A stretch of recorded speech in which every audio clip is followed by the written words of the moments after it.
So we know Dre'Mont Jones is one starting defensive tackle. We're trying to figure out who the other one is. Tim Bielik, Bill Landis, Doug Lamarice.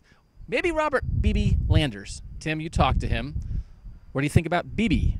I think what he does really well is he complements Dre'Mont Jones inside. We know Jones has obviously got that length. He's got those giant hands, which works so well in that interior pass rush. But Landers is more of, the shorter, stockier type defensive tackle. Only about 6'1", but he's got a lot of quickness in there, and that's really what earned him that scholarship offer late in that senior season.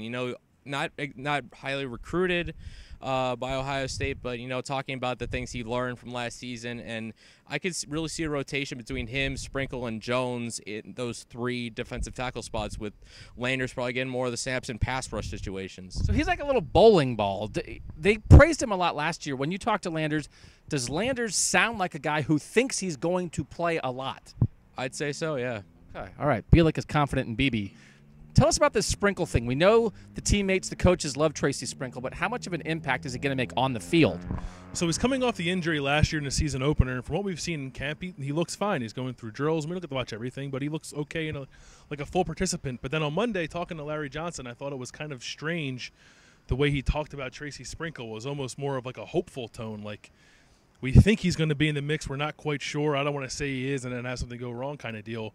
It just left me thinking that maybe Tracy Sprinkle's not as much a part of the picture, at least at the start, at defensive tackle that we think he's going to be, which means Robert Landers, I think, might start against Indiana on August 31st. I think it'll be Dre'Mont Jones and Robert Landers, and if they have to bring Tracy Sprinkle along slowly because of that knee, I think that might be the thing. Larry Johnson said he wasn't sure if Tracy Sprinkle was ever going to play again. That's how severe the knee injury was, and now he's back, but they're not going to force a guy in there if they think there's something wrong with him. So I would just say watch for Tracy Sprinkle, how much he plays this year. He could very possibly start, but I came away talking with Johnson that they're a little hesitant with him right now. The one thing, I think they're going to rotate, right, at end and tackle. At end, they rotate because they have too many good players.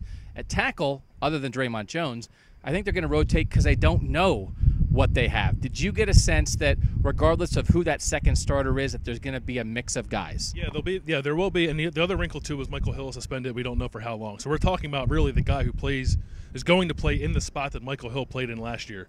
But Tracy Sprinkle, if fully healthy, will rotate there. Robert Landers will rotate there. Ja'Shawn Cornell was a name that Larry Johnson brought up too as being a sort of second-team defensive tackle. So you have at least four. Davon Hamilton's a little banged up, but I think he'll play if he's healthy too. So you got 4 or 5 guys, but the only one sure thing is Dre'Mont Jones. And again, I think there's room. When Dre'Mont Jones got a chance last year when Sprinkle was hurt, he seized the opportunity, and he's going to play. They're not rotating Dre'Mont very much. The opportunity is there for someone to seize it again. I just don't know if they have anybody who can do it. Tim, Bill, Doug, thanks for watching at cleveland.com.